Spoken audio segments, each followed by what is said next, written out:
Big deal. My IQ is 280.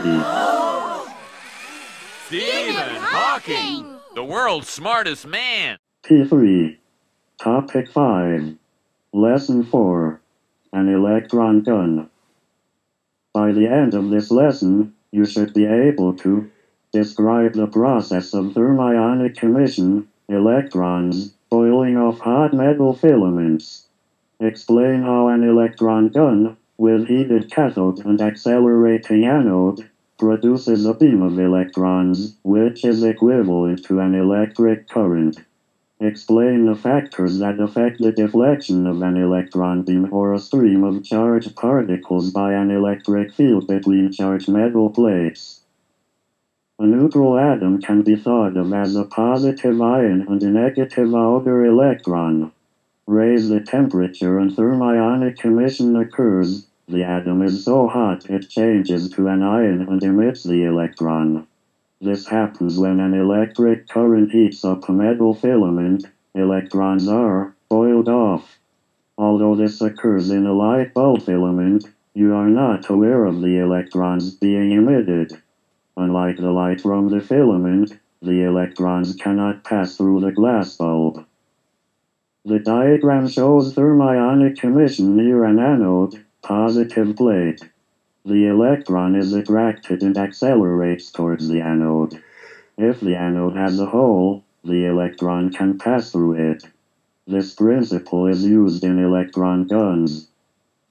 Experiments by J.J. Thomson in 1897 led to the discovery of the electron and the award of the 1906 Nobel Prize.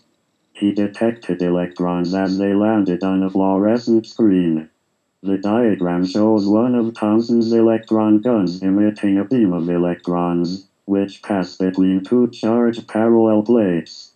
The whole apparatus is in a vacuum, otherwise air molecules would stop the electrons by getting in their way. The 6 volts applied to the filament is sufficient to heat the cathode and emit electrons. A voltage of 4000 volts between the cathode, negative electrode, and anode, positive electrode, accelerates the electrons to high speeds.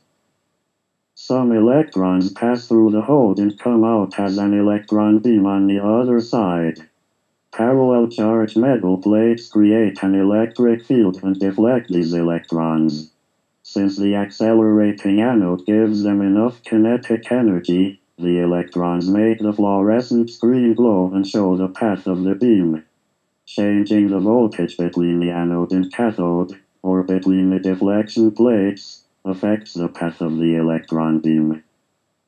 This diagram shows negatively charged ink drops falling between oppositely charged parallel plates under different conditions.